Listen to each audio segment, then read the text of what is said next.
السلام عليكم ورحمة الله.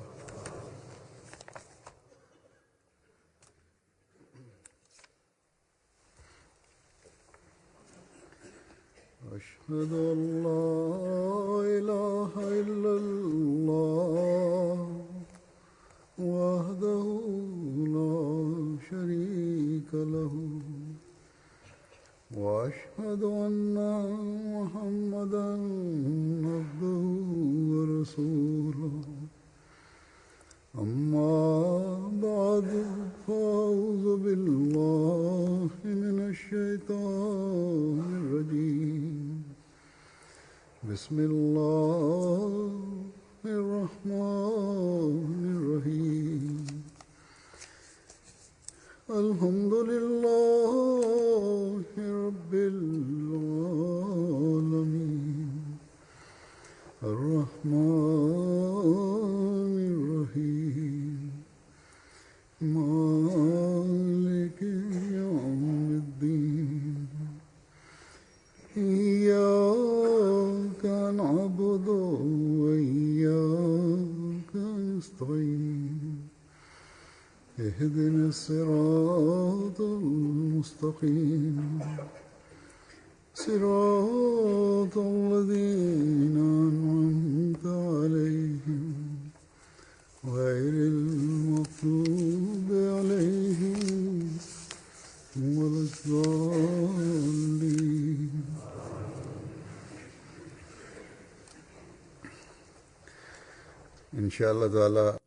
Inshallah ta'ala, God willing, the blessed month of Ramadan will begin in 3 or 4 days' time.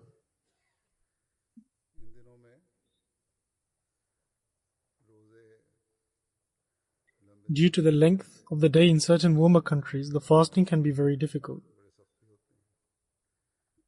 But despite this, it is incumbent upon every healthy adult.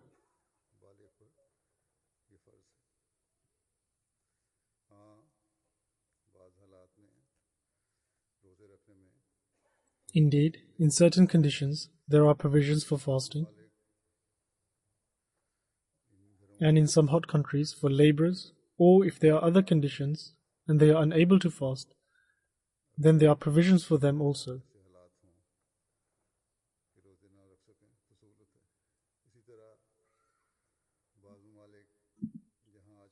Similarly, in those countries where the day is 22 or 23 hours and the night is only 1.5 hours or 2 hours, and even in that it is not dark, there is still some light.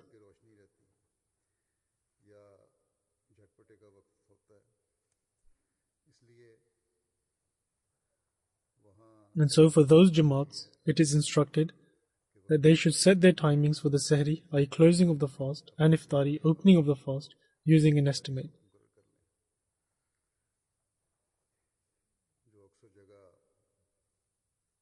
That estimate is normally made by using the timings of the nearest country or by using that as a basis, which in these days will be approximately 18 or 19-hour fasts.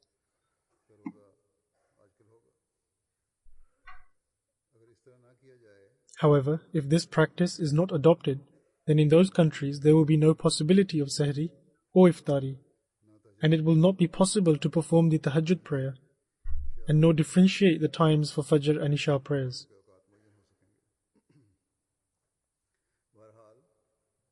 And so, whatever the case may be, the Jamaat in these areas act accordingly as to how they will adjust their fasting timetable.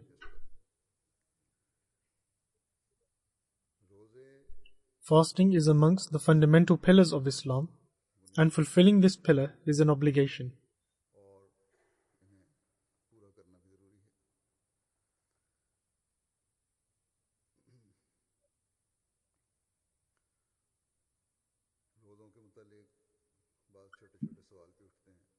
With regards to fasting, often small questions arise, whether they are to do with the Sahri or Iftari, illness, or about people fasting who are on a journey, and similarly other questions like these.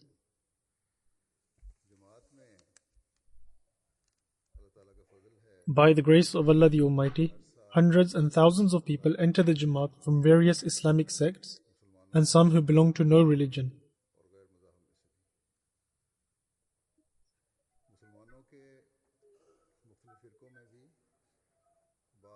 Even amongst the different Muslim sects, there are different opinions on certain jurisprudential matters. When these individuals enter the Jamaat, their previous opinions become a source of anxiousness. They need some clarifications and further guidance and raise particular questions.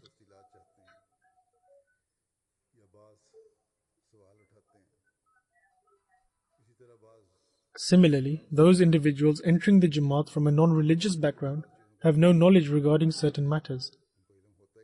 In fact, they themselves are learning firsthand and therefore are unaware. And for them, it is essential to understand the fundamental teachings of Islam.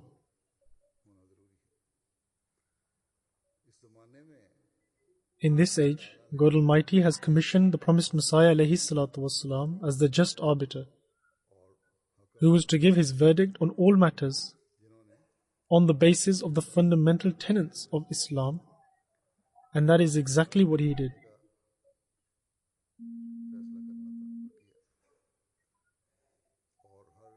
He was to pass verdict on all issues that arose, and indeed he did so. Therefore, in order for us to solve our various predicaments and increase in our knowledge, we must turn towards the promised Messiah ﷺ.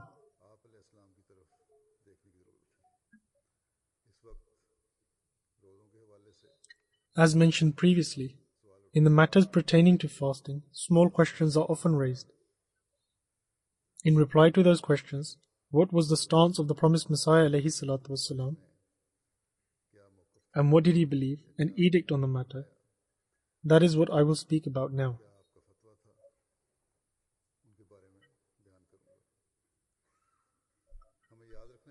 We should always bear in mind that when it comes to the commandments of the Sharia,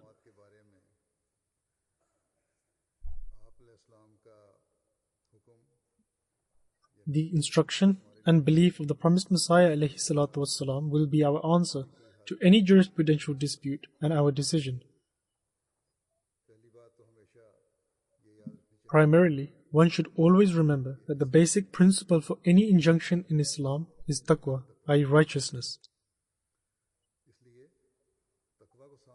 Therefore, by keeping righteousness in view, we should always remember the instruction of the promised Messiah ﷺ. That is, fulfill your fasts with honesty and for the sake of Allah the Almighty.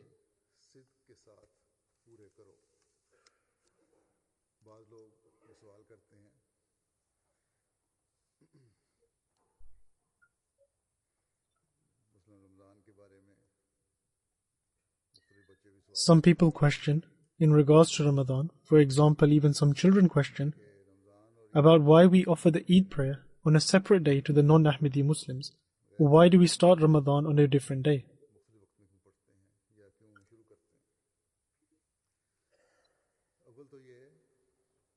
Firstly, there is no rule that the days have to be separate.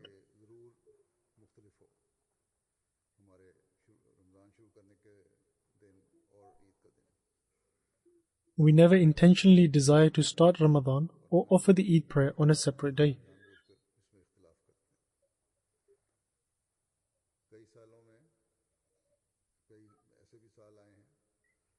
On many occasions over the years, there have been times when our Ramadan and Eid prayer have been on the same day as the other Muslims. In Pakistan and other Muslim countries, where there are Royat-e-Halal committees, i.e. a body which is responsible for the sighting of the new moon, they have been set up by the government, and when they announce the sighting of the new moon, and there are enough witnesses, then we Ahmadis start and finish our Ramadan according to that, as well as the celebration of our Eid prayer.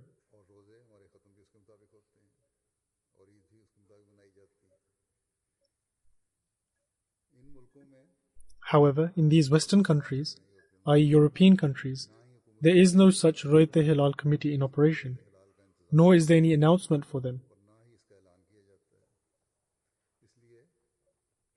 For this reason, we start our fast on the time when the possibility of the moon being seen is most visible.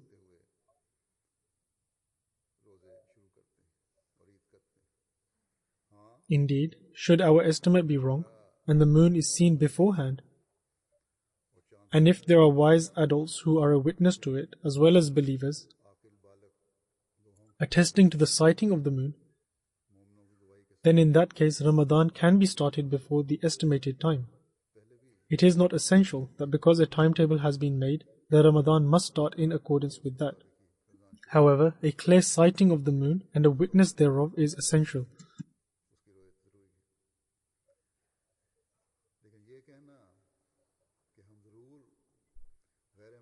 But to say that we must start the month of Ramadan and the Eid prayer on the announcement of the non-Ahmadi Muslims without having seen the moon first ourselves is wrong. The promised Messiah ﷺ has mentioned this in his book Surma Chashma Arya and did not reject the notion of estimation and inference. This is also a science, but also gave precedence to the sighting of the moon. The promised Messiah ﷺ states, "For the ease and comfort of the people, God Almighty has made manifest the best and most straightforward way, sparing us from any unnecessary complications. For example, for the start of the fasting of the month of Ramadan, He has not commanded that until one deciphers using the dubious principles of astronomy whether the month will be of 29 days or 30, until then one should not use the sighting of the moon.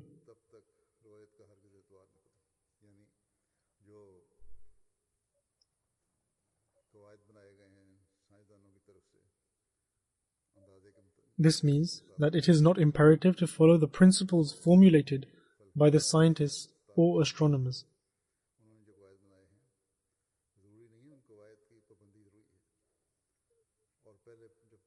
And to say that we must adopt their estimation that the month will be of 29 days or 30 days, discarding the physical sighting of the moon, this is incorrect.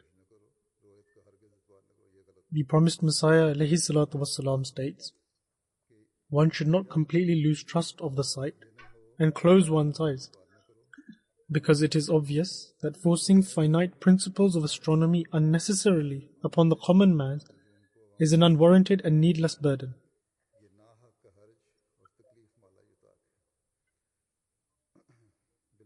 Acting upon a deed without reason, simply because of an indication or estimate, and refusing to use one's own sense is a nuisance."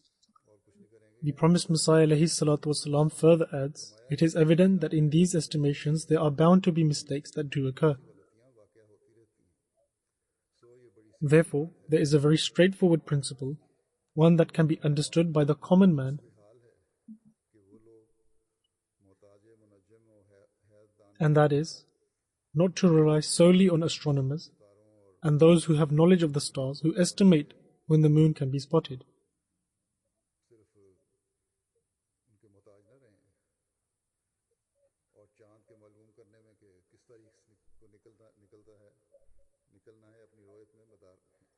We should not just rely on the date on which the moon will be born, but we should base our belief on sighting the moon, bearing in mind that the month should not exceed 30 days. Sighting of the moon is vital. In the case the moon is not visible, then it is plausible to rely on the calculated dates as long as one bears in mind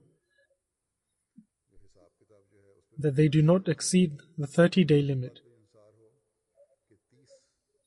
The promised Messiah ﷺ further adds, "It should be remembered that the physical sighting of the moon takes precedence over any calculated estimate. Intellect also supports this notion that physically seeing something is superior to calculated estimates." The promised Messiah ﷺ further adds, "Ultimately, when the wise scholars of the Europe understood the physical sighting to be more reliable, they invented instruments such as telescopes and microscopes with the help of their faculty of insight.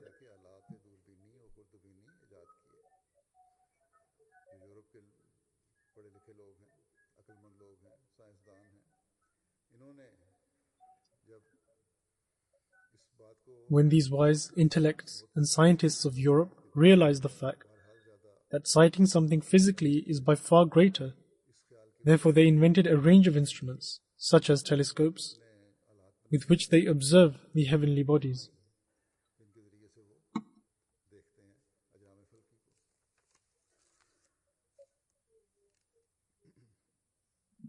As I mentioned earlier, there is a possibility of there being a mistake in estimates. The promised Messiah ﷺ has also mentioned this.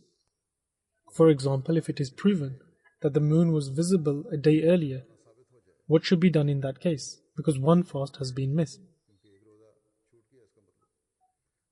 If we were going to start Ramadan a day later and it is proven that the moon was visible before, then what should be done? A similar question was presented before the promised Messiah ﷺ.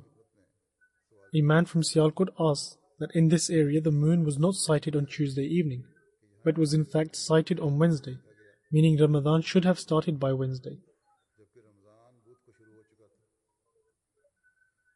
However, in this area the first day of fasting is scheduled for Thursday, even though Ramadan should have started on Wednesday.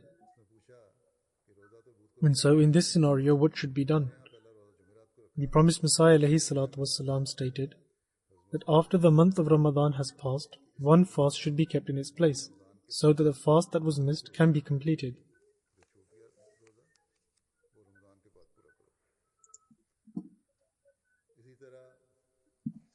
Similarly, as far as the morning sehri is concerned, then eating food is essential.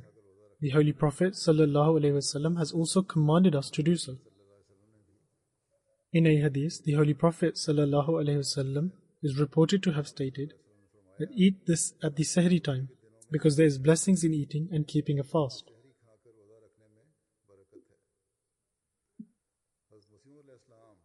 The promised Messiah ﷺ himself would follow this practice and also ensured his followers implemented the fact that sehri is incumbent. Similarly, those guests who would come to Qadian would also have their sehri, i.e. the food eaten at dawn before the fast, particularly prepared for them. In regards to this, Hazrat Sahibzada Mirza Bashir Ahmed Sahib radiyallahu ta'ala anhu writes that Munshi Ahmad Zafar from Kapurthala once wrote to me stating that I was staying in the room adjacent to Masjid Mubarak in Qadian. One day I was eating sehri when the promised Messiah ﷺ visited me. Upon seeing what I was eating, he inquired if I eat dal, i.e. lentil soup with roti, i.e. type of flatbread. The promised Messiah ﷺ called a member of staff and inquired, "Is this the type of food given to guests for sehri time?" The promised Messiah ﷺ said, "Our guests here are not on a journey and are fasting.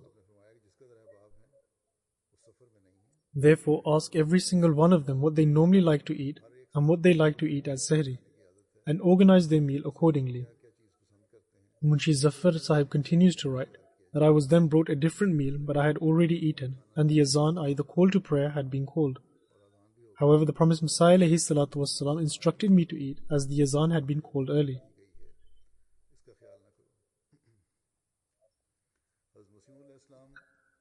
With regards to offering the tahajjud prayer with the promised Messiah ﷺ and eating sehri in the morning, Hazrat Mirza Bashir Ahmed Sahib states that Dr. Mir Muhammad Ismail Sahib once said that in 1895 I had the opportunity to spend the whole month of Ramadan in Qadian. The whole month I prayed tahajjud, i.e. Taraweeh prayer behind the promised Messiah ﷺ. It was the custom of the promised Messiah to perform the witr prayer in the first part of the night, and in the latter part of the night to offer 8 rakat of tahajjud prayer in sets of 2. In the first rakat of the first set, he would always recite Ayatul Kursi, i.e. Allahu la ilaha illahu, to up to Wahuwal Aliyul Azim. And in the second rakat, he would recite Surah Al-Ikhlas. And in the ruku and sujood, he would recite, i.e. that, O He who is the ever-living and the one who sustains, I seek your mercy.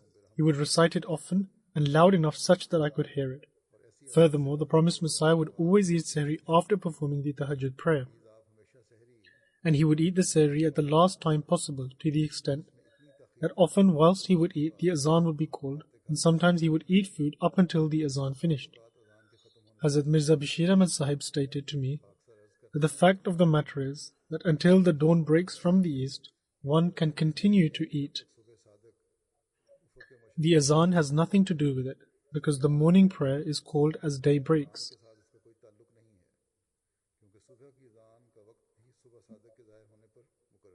For this reason, people tend to assume the time for Sahri is up until the azan is called.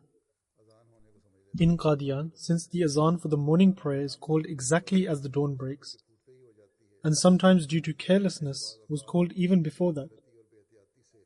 That is why the promised Messiah ﷺ would not always follow the azan for the closing of the fasting, and would continue to eat until dawn was visible.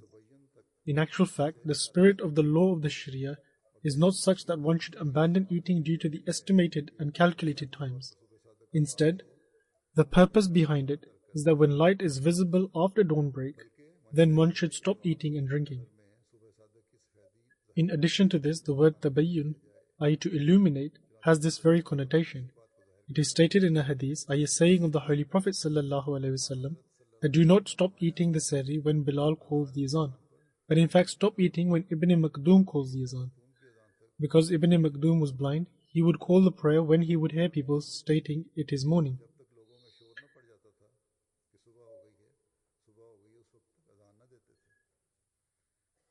Last year I told a gentleman that you eat sahri till very late.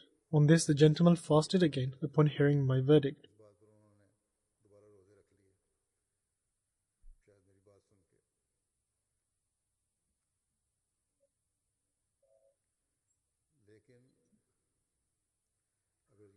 However, if he had not transgressed the specific time, then that is acceptable, and he can fast. Even now every one of us can analyze for himself. There are no azans called in this country.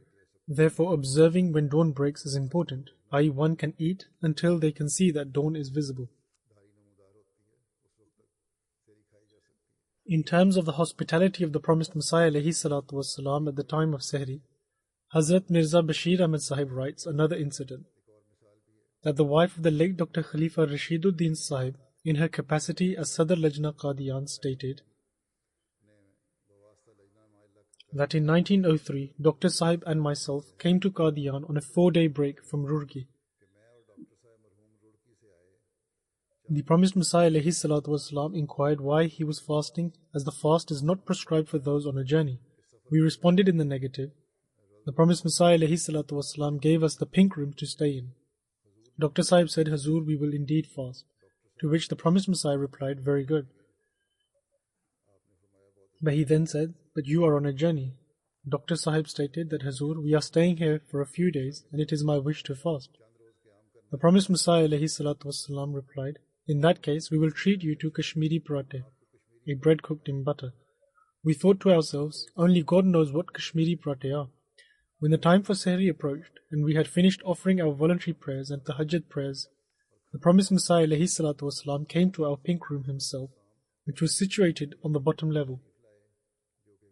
Hazrat Abdul Karim Sahib of Sialkot would reside on the 3rd floor, and his eldest wife, Karim Bibi, who was also known as Mulwani, was from Kashmir and cooked delicious parathe.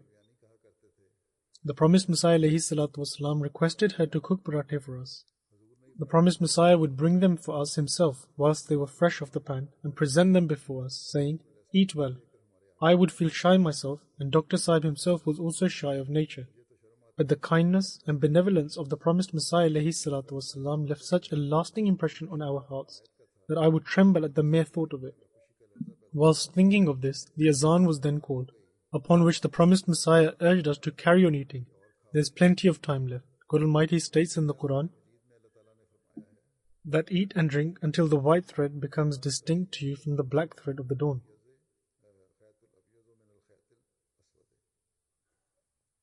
The promised Messiah ﷺ stated that people do not adhere to this.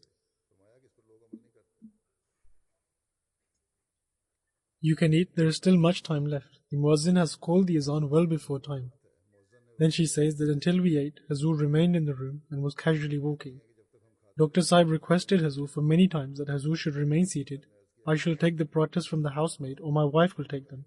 However, Hazur did not accept this and remained occupied in our hospitality. Within the meal, there was soup and dessert made from milk.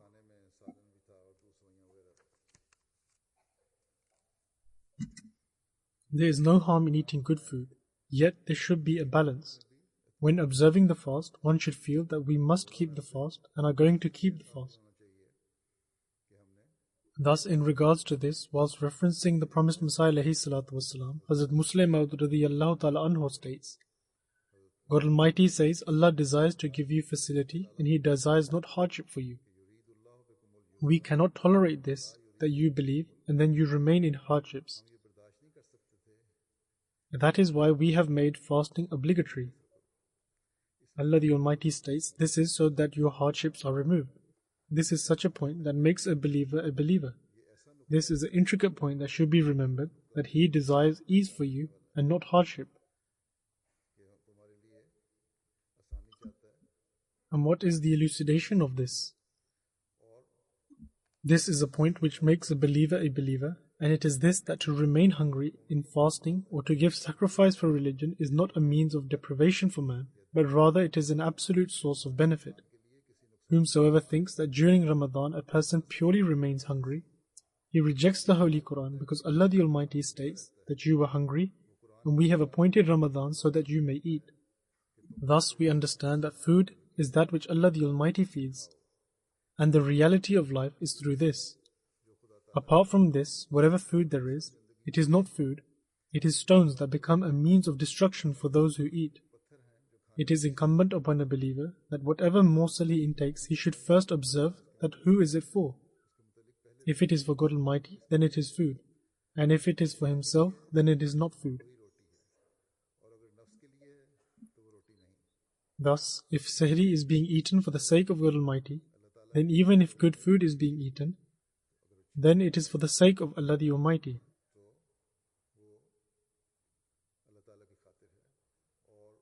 And just as the Holy Prophet ﷺ has stated that there are blessings within it, and if one just desires to fill his stomach and eat scrumptious food and wants pleasure, then it is for himself. Hazrat Muslim Maud has further elaborated on this, that whatever clothes are worn for God Almighty, that is really a garment, and whatever is worn for his self, that is nakedness. Look at how in a very subtle manner it has been explained that until you do not forbear hardships and suffering for God Almighty, you cannot attain ease. From this, those thoughts of people are rebutted who, according to the promised Messiah ﷺ, make Ramadan a means of putting on weight.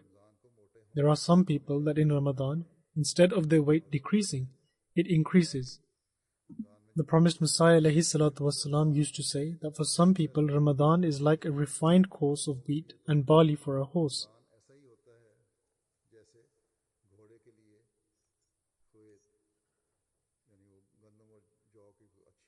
Those people during these days relish on much oily sweets and fatty foods, and they plump out just as a horse who has relished on wholesome wheat and barley.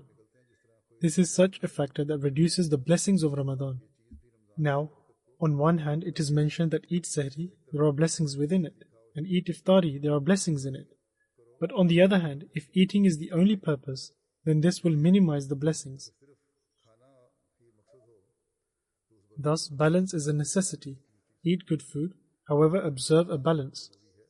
It is not permissible to fast while traveling or where one is unwell. Hazrat Muslim Maud says that I recall vividly that Mirza Yaqub Beg Sahib, who did not take the Bai'at to Khilafat and was one of the leaders of those who have not accepted Khilafat, came to see the promised Messiah after traveling from somewhere. It was the time of late afternoon Asr prayers, and the promised Messiah instructed him to break his fast and explained to him that it was not allowed to fast while traveling. Similarly, once there was a discussion about illness, and the promised Messiah said that my belief is that one should avail the leniencies given in the religion. Our faith does not teach us hardship, but it teaches us to adopt the easy way. I do not think those people are right to say that if an unwell person or a traveler is able to fast, then he is allowed to do so. This is what the promised Messiah ﷺ used to say. In this regard, Hazrat Khalifatul Masih I related a saying of Muhyiddin ibn Arabi, in which he stated that he does not consider it right to fast during traveling and in the state of illness. He regarded that if someone fasts in these days, then he will have to fast again to make up for these fasts at a later date. On hearing this, the promised Messiah said that this is our belief as well. Hazrat Muslim Maud Raziyallahu Ta'ala anhu said on one occasion, while in his address, that he was asked a question.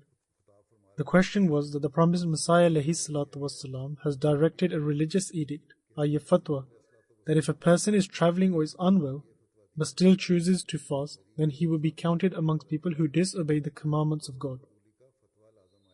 Whilst there was an announcement in the newspaper Al-Fazl that those Ahmadis who are visiting Qadian for Jalsa were allowed to fast during the days of Jalsa Salana. Those days, the Jalsa dates fell during the month of Ramadan, and Jalsa was held during the month of Ramadan, and those who were determined to fast also fasted during the Jalsa. Hazrat Muslim Maud states, the announcements also stated that those who choose not to fast during the days of Jalsa in Qadian and choose to complete the missed fast at a later date, there is nothing objectionable about it. At this, Hazrat Muslim Maud Raziyallahu Ta'ala anhu said that firstly I must explain that none of my religious edict was published in the newspaper Al-Fazl. Indeed, a religious edict issued by the promised Messiah was published on my narration. The fact of the matter is that during the early days of my Khilafat, I used to forbid people from fasting if they were travelling, because I have seen that the promised Messiah would not allow travellers to fast. Once I saw that Mirza Yaqub Beg Sahib came to visit the promised Messiah during the month of Ramadan, and he was fasting. He arrived at the time of late afternoon Asr prayer. The promised Messiah ﷺ directed him to break his fast because it is not permissible to fast while travelling. This was followed by a long discussion and dialogue, as I have mentioned before. During this discussion, Hazrat Khalifatul Masih I presented a narration by Ibn Arabi, confirming that this was the belief of Ibn Arabi as well. This is because Hazrat Khalifatul Masih I was concerned that this degree of debate and argument might cause someone to stumble. Hazrat Muslim Maud Radiyallahu Ta'ala anhu says that witnessing this instance had such an impact on me that I always used to forbid people to fast while travelling. Once by chance, one Ramadan, Maulvi Abdullah Sunori Sahib came to Qadian to spend the fasting season here. He said to me that I've heard that you forbid people from fasting if they have travelled into Qadian from outside. Then Maulvi Abdullah Sunori Sahib explained that he has witnessed that there was once a person visiting Qadian during the lifetime of the promised Messiah. He asked the promised Messiah that I'm going to stay in Qadian for a while. Should I fast or not? Two incidences have already been related, confirming that travellers used to fast in Qadian. At this, the promised Messiah stated that yes, you can fast while resident in Qadian. Qadian is like a second home for Ahmadis. Indeed, Maulvi Abdullah Sunori Sahib was a close and respected companion of the promised Messiah. Hazrat Muslim Maud says that I did not just accept the narration of Maulvi Abdullah Sunori Sahib, I sought corroborative evidence from others, and it became clear that the promised Messiah used to permit those staying in Qadian to fast. However, he used to forbid them from fasting on the day they were travelling into and out of Qadian. In view of this evidence, I had to change my stance. During this year, when Jalsa falls during Ramadan, a question was raised that those travelling into Qadian, should they fast or not? One of the companions told me that during the life of the promised Messiah, I have personally served the sehri to those travellers who were staying in Qadian. Under these circumstances, I also permitted those coming for Jalsa can fast. So indeed it is a religious edict issued. Some early scholars even used to say that fasting is permissible during travelling. The non-Ahmadi scholars of today say that travel these days is so easy that it can't even be considered as travelling. However, the promised Messiah has prohibited to fast during travelling, and he has also said that it is permissible to fast while resident in Qadian. Now we can't act in a way by which we accept one religious edict of the promised Messiah and reject the other. This will akin to the incidents of a Pashtun. Pashtuns tend to follow the jurisprudence to the letter. Once there was a Pashtun student who read that if one moves during the Salat becomes null. So once that Pashtun was reading a hadith that during the Salat, once the Holy Prophet ﷺ had to move. At this, the Pashtun student said that, so the Salat of the Holy Prophet became null because it is mentioned in the book Qaduri that by moving, one's Salat becomes null. So in this situation, the Pashtun students starting to issue a religious edict about the Holy Prophet ﷺ, or those who were trained by these Maulvis.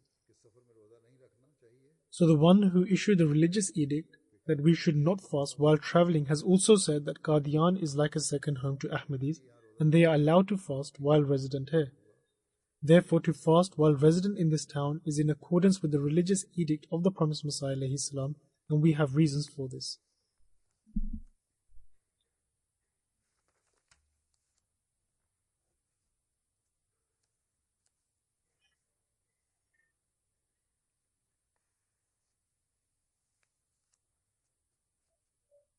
While fasting and being resident at one place, Sayyid Muhammad Sarwar Shah Sahib writes that the promised Messiah ﷺ has explained about fasting that if during traveling someone is resident at one place for more than 3 days, then he should fast. However, if someone is breaking the journey for less than 3 days, then he need not fast. Whereas in Qadian, if one is staying for less than 3 days, one can still fast. The person will need to make up these fasts at a later date because Qadian is like a second home. So in Qadian, one can fast even if the breaking of the journey is less than 3 days. However, in other places, one can only fast if the breaking of the journey is for more than 3 days. The traveler and the unwell person should not fast. There is a narration regarding this that once the promised Messiah ﷺ found out that there was a person visiting from Lahore called Sheikh Muhammad Chattu Sahib along with some other companions.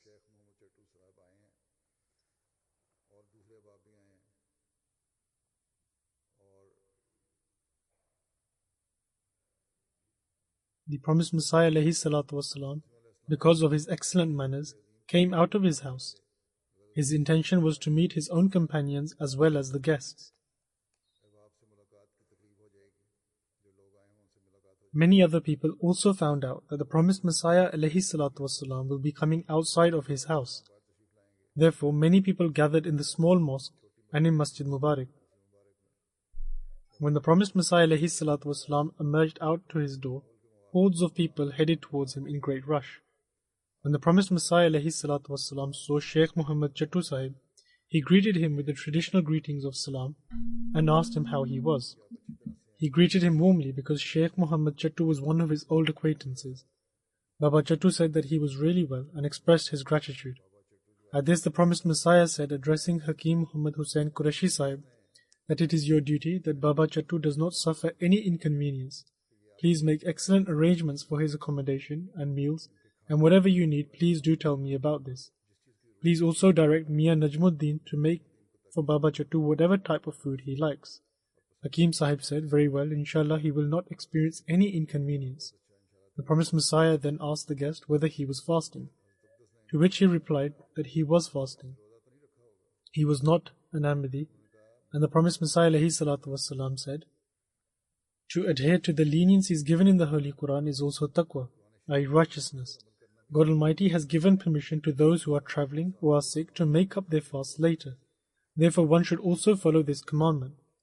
The promised Messiah ﷺ further states, I have read that according to many scholars, it is a sin if someone fasts while on travel or sick, because the objective of fasting is to acquire the pleasure of God Almighty and not to fulfill one's own desires. God Almighty's pleasure lies in obedience to Him, and whatever command He gives, that must be obeyed, and one should not add explanations to it from himself. His command is that whoso among you is sick or is on a journey shall fast the same number of other days. There is no other condition attached to this, that it should be such and such kind of journey. I do not fast in a state of travel, and neither when I am unwell. Thus I am not fasting today, as I am not feeling well. The illness alleviates by walking around outside, therefore I will go out. The promised Messiah asked the guest that will you also come along? Where Baba Chattu replied, you can go, but I cannot go. Indeed, this commandment is there, but there is no inconvenience while traveling. Therefore, why should I not fast? The promised Messiah ﷺ replied, that is your own opinion, but the Holy Quran has not mentioned anything about inconvenience or the lack of inconvenience caused. You are now very old, and there is no certainty in life. One should adopt such a path which God Almighty is pleased with, and one finds the right path. Baba Sahib replied, that is why I have come, so that I can derive some benefit, and that I do not die a death of ignorance, if this really is the true path. The promised Messiah replied, what you have said is great, and further said, I will go a little further, but you should take some rest.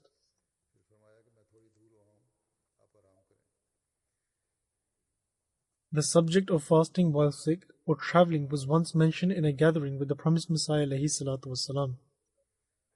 Hazrat Maulvi Nuruddin Sahib cited the statement of Shaykh Ibn Arabi that if a person fasts and is sick or travelling, it is incumbent upon him to make up those fasts of the month of Ramadan once he recovers, because God Almighty states,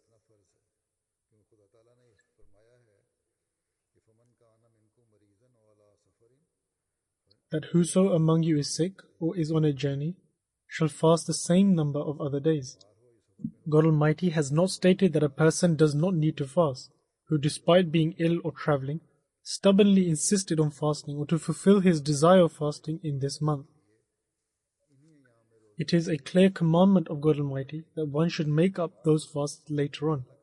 To complete the fasting afterwards is essential. The fasting in between is an additional thing and a desire of his heart, and it does not terminate God Almighty's command regarding the fasts that must be kept afterwards. The promised Messiah ﷺ states, a person who fasts in the month of Ramadan while in a state of sickness or travel disobeys a clear commandment of the Holy Quran. God Almighty has clearly stated that a person who is sick or traveling should not fast, and after recovering from illness or ending the travel, he should make up for those fasts. One should adhere to this commandment of God Almighty, because one's salvation is dependent upon God's grace, and salvation cannot be attained through one's own efforts. One cannot forcefully attain salvation. The promised Messiah further states, God Almighty has not stated whether the illness is minor or major, or whether the travel is long or short. In fact, it is a general commandment, and it should be adhered to. If a person fasts while sick or traveling, then they will be guilty of disobeying God Almighty's command. Hazrat Sahibzada Mirza Bashir Ahmed Sahib writes that Mian Rahmatullah Sahib, son of Hazrat Mian Abdullah Sunori Sahib, relates, once the promised Messiah ﷺ travelled to Ludhiana, and it was the holy month of Ramadan. All of us kept our fast from Ghoskar and came to Ludhiana. The promised Messiah ﷺ asked my father, or perhaps inquired through someone else, as I cannot recall, whether those who had arrived had kept their fast from Ghoskar. The promised Messiah said, Mian Abdullah, just as God Almighty has instructed to fast, in the same way He has instructed to not fast while travelling. You all should open your fast. This was after Zuhr time, and everyone opened their fast. Hazrat Sahibzada Mirza Bashir Ahmed Sahib writes that Mian Abdullah Sunori Sahib said,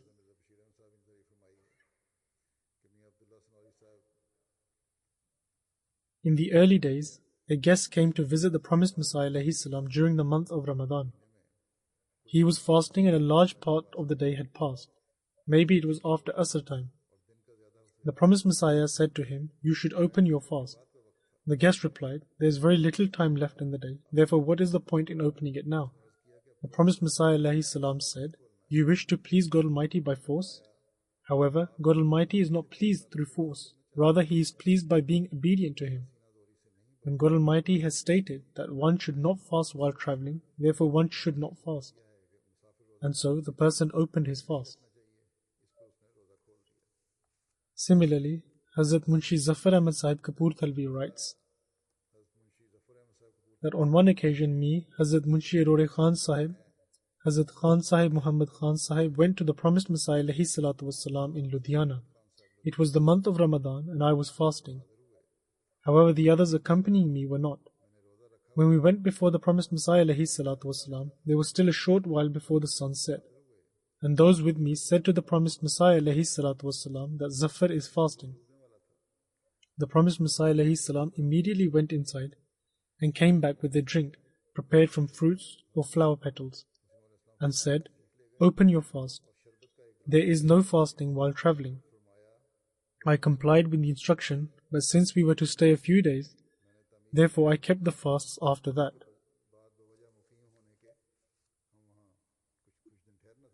At the time of Iftari, the promised Messiah ﷺ brought 3 glasses in a large tray himself. Since they were no longer travelling, therefore they kept the fasts, and it was during those days that while they were fasting, that one day the promised Messiah ﷺ brought 3 big glasses filled with drinks in a tray.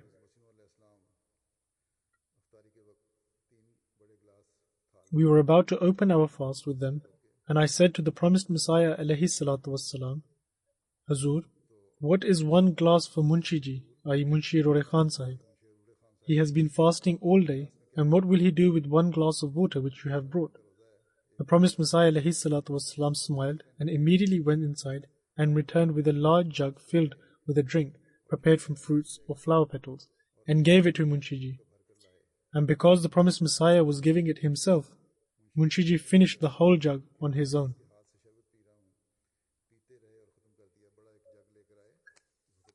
Hazrat Mirza Bashir Ahmad Sahib writes that Malik Mola Bakhsh Sahib pensioner through Maulvi Abdul Rahman Sahib Mubashir writes that once the promised Messiah alayhi salatu wasalam travelled to Amritsar during the holy month of Ramadan. The promised Messiah alayhi salatu wasalam had a lecture in Mandwa Babu or Mia Lal, which is now known as Bande Matram Pal. The promised Messiah was not fasting due to travel. During the lecture, Mufti Fazlur Rahman Sahib presented a cup of tea, but the promised Messiah alayhi salatu wasalam did not pay any attention to it due to the lecture. He advanced a little closer, but the promised Messiah continued with his lecture. Mufti Sahib then came even closer to the promised Messiah, and the promised Messiah took the cup and drank from it. Upon seeing this, people started shouting that is this the way to respect the month of Ramadan? And that the promised Messiah did not fast and started talking nonsense. The lecture had to be stopped, and the promised Messiah went behind a curtain to the back. The car was brought in front of the door to the other side, and the promised Messiah entered into it. People hurled stones and bricks and caused havoc. They even broke the window of the car, but the promised Messiah alayhi salam reached his residence safely. He further relates that it was heard later that a non-Ahmadi Maulvi was heard saying that despite this, today people have made Mirza a prophet. However, I did not hear this directly from him myself. He then relates, we came outside with Hazrat Maulvi Hakim Nuruddin Sahib, and we said to him that people were still throwing stones and bricks and causing mayhem, therefore we should wait. However, Hazrat Khalifatul Masih I radiyallahu ta'ala anhu replied, the person who they were trying to hit has gone. Who would want to hit me? Everyone asked Mufti Fazlur Rahman Sahib why he presented the tea, because all of this commotion and havoc started as a result of it.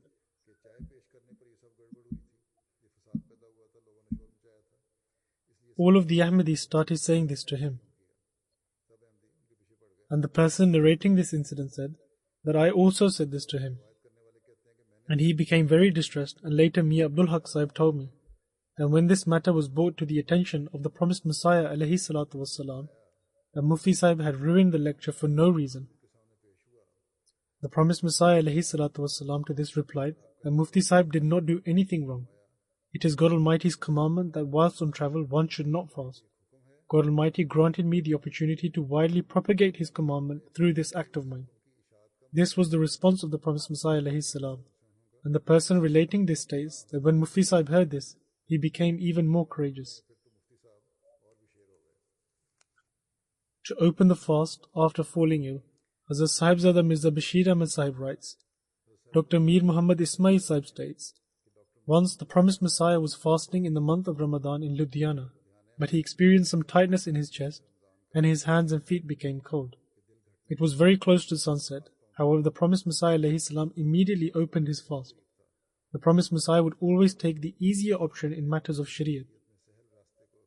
Hazrat Mian Bashir Ahmad Sahib states, we find the same in a hadith related by Hazrat Aisha that the Holy Prophet sallallahu alaihi wasallam, out of the two lawful options, would always take the easier one.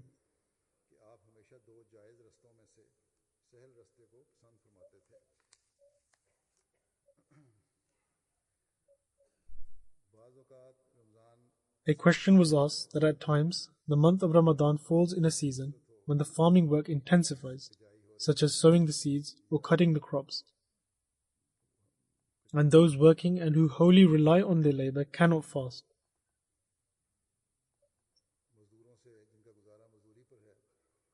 And so what is the instruction for such people? The promised Messiah alayhi salatu wassalam said, deeds are judged by their intentions. Everyone is aware of their inner state. Each person should reflect within themselves with taqwa and piety. and if someone can fast while working, then he should do so. Otherwise, he falls in the category of those who are deemed ill. And whenever he is able to fast, he should keep the fast, particularly in those countries where the days are very long and the heat is intense. This instruction is for them who work as laborers, that they can keep their fast later. And regarding the verse, and for those who are able to fast only with great difficulty is an expiation, means that they do not carry the strength for it.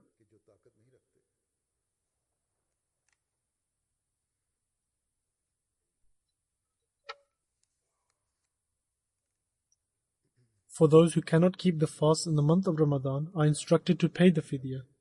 Regarding this, the promised Messiah ﷺ states, once a thought arose that why has the fidya been prescribed? It became apparent to me that it was so that through it we are granted the opportunity to fast in the future. It is only God Almighty who grants us the opportunity to fast, and everything should be sought from Him alone.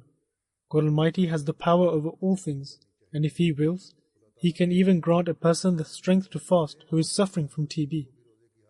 This is the objective of the fidya, which is so that one may attain the strength to fast, and this can only happen with the grace of God Almighty. Therefore, according to me, one should fervently pray that, O Allah, this is your blessed month and I am deprived from it, and who knows whether or not I will be alive next year, or whether or not I will be able to make up for the fast that I have missed. One should seek the ability to fast from Him, and I am certain that God Almighty will give the strength to such a heart. Hazrat Muslim Maud radhiyallahu ta'ala anhu writes, paying the fidya does not compensate for the fast itself. In fact, fidya is an offering for the fact that one could not perform this act of worship in these blessed days along with the other Muslims owing to a genuine and lawful reason. The reason for not fasting falls under two categories, temporary and permanent, and the fidya, providing one is capable of it, should be paid in both instances. Therefore, even if one pays the fidya, however, when one's health allows, then one should still make up for the fast missed within 1, 2 or 3 years. Except in the case of one being temporarily ill, and yet still had the intention of making up those fasts one day, but fell permanently ill during that time. However, for everyone else, whether they are ill or traveling, and have the means to provide food for one poor person, they should feed one poor person in the month of Ramadan as fidya, and then later also make up those fasts. This was the practice of the promised Messiah ﷺ. He would always pay the fidya and also make up for those missed fasts later. And he would also instruct others to do the same. The promised Messiah ﷺ was asked a question that a person who is unable to fast should instead feed a poor man. Is it or is it not permitted for the amount for this food to be donated to the Yatim Fund, i.e. the fund for the orphans in Qadian, or to whichever organization we have by the Jamaat? The promised Messiah said, there is no difference whether he feeds a poor man in his town or whether he donates it to the Yatim or Miskin fund for the orphans and the poor. If he has any acquaintance and wants to open his fast, then that is also possible. The fast is not broken by inadvertently eating or drinking. The promised Messiah received a question through a letter saying, at the time of Seher, during the month of Ramadan, I was sitting inside and inadvertently kept eating and drinking. When I went outside, I saw that the whiteness had appeared. Is it compulsory upon me to observe this fast or not? He kept eating the sehri until late, and the whiteness in the sky had appeared. The promised Messiah ﷺ said, if you ate and drank inadvertently, you are not required to observe another fast in recompense thereof. If someone had eaten inadvertently, then there is no harm in it. The question regarding the age. Various children, as well as older people, ask at what age fast should be observed. As the Muslim Maud says, this matter should be remembered that the Sharia has prohibited children of a young age from observing fasts. However, they should most certainly be trained to observe a number of fasts closer to the age of maturity. He says, as far as I remember, the promised Messiah granted me permission to observe my first fast at the age of 12 or 13. However, some ignorant people make children at the age of 6 or 7 observe fasts, and they think that they will be rewarded for this. This is not a deed worthy of reward. Rather, it is cruelty, as this is the age of nourishment. Indeed, there is an age which is near the days of maturity, and the observance of fasting is on the verge of being compulsory. They should most certainly be trained to observe the fast at that time. If we look at the permission and the tradition of the promised Messiah, some training should be given close to the age of 12 or 13. A few fasts should be observed every year until the age of 18, which according to me is the age of maturity for fasting. The promised Messiah permitted me to observe only one fast in the first year. When he granted him permission to fast at the age of 12 or 13, he permitted him to only observe one fast.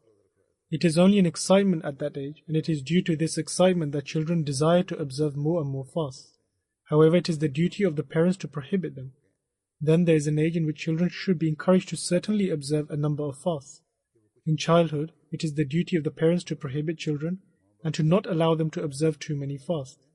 However, after that, when they approach maturity, they should be encouraged and made to observe fasts. Along with this, it should be observed that they should not observe too many fasts. Neither should those observing these children make complaints as to why the child does not observe all of the fasts. As if a child observes the entire fast at this age, he will not be able to do so in the future. Similarly, some children are physically weaker. I have seen that some people bring their children to me in order to meet me, and they say that the age of the child is 15 years old, whereas they appear to be 7 or 8 years old. This happens many a time. Such people come to me as well. As a Muslim oath further says, in my opinion, such children reach the maturity to observe fasting perhaps at the age of 21. In comparison to this, a strong child, most probably at the age of 15, could be similar to a child at the age of 18. However, if he holds on to these very words of mine, that the age of maturity for the observance of fasting is 18, he will not commit any cruelty towards me, nor to God the Exalted, but to himself. Similarly, if a child of a young age does not observe every fast and people criticize him, then they will commit a cruelty towards themselves. Hazrat Nawab Mubarakah Begum Sahiba, the eldest daughter of the promised Messiah, said, the promised Messiah did not like children fasting at a young age, prior to adolescence. 1 or 2 were enough. When Hazrat Amma Jan Raziyallahu Ta'ala Anha made me keep my first fast, she organized a very big iftari. In other words, invited all the Lajna members of the Jamaat. The second or third Ramadan after that, I kept another fast and told the promised Messiah ﷺ that I was fasting again. The promised Messiah was in a secluded enclosure, and on a nearby stool there were 2 pans, a traditional snack made from betel leaf. Perhaps Hazrat Amma Jan had prepared them and put them there. The promised Messiah picked one of the pans and said, "Here, eat this pan. You are still weak and should not fast yet, and should open your fast." I ate the pan and told the promised Messiah that Salihah, the wife of our youngest uncle, is also fasting, and she was also very young at the time. Therefore, you should make her open her fast too. The promised Messiah said to call her, and so I called her, and when she came, the promised Messiah gave her the second pan and said, "Here, eat this. You do not have a fast." Hazrat Nawab Mubarakah Begum Sahiba says that I was around 10 years old at the time. Similarly, there are questions about the Taraweeh prayer. Akmal Sahib of Goleki asked the promised Messiah that although it is said that one should wake up at night in Ramadan and offer the prayer, however, will it be permissible for those who are laborers and farmers who fail to get up to offer their 11 rakats of Taraweeh in the early part of the night instead of offering it in the later part of the night? The promised Messiah ﷺ replied, there is no harm in it, they can offer it earlier.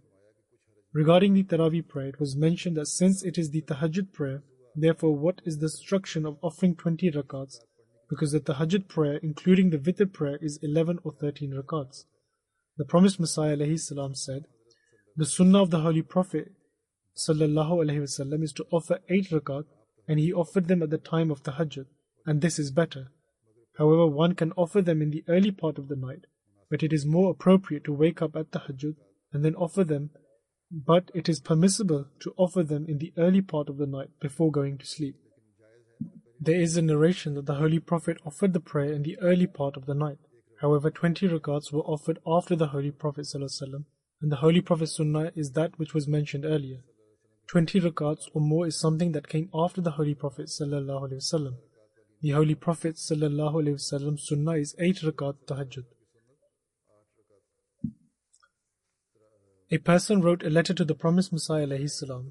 The gist of the letter was that how should one offer salat whilst travelling, and what is the instruction regarding the Taraweeh prayer?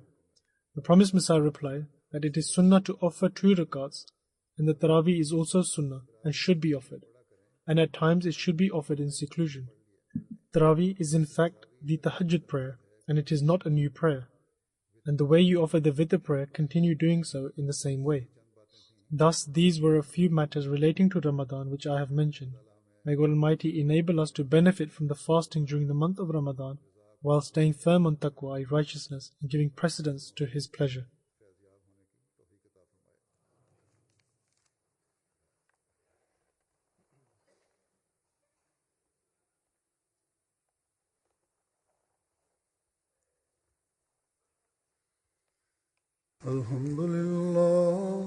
الحمد لله نحمده ونستعينه ونستغفره ونؤمن به ونتوكل عليه ونعوذ بالله من شرور أنفسنا ومن سيئات أعمالنا من يهده الله فلا مضل له ومن يضلل فلا هادي له ونشهد أن لا إله إلا الله ونشهد أن محمدا عبده ورسوله عباد الله رحمكم الله إن الله يأمر بالعدل والإحسان وإيتاء ذي القربى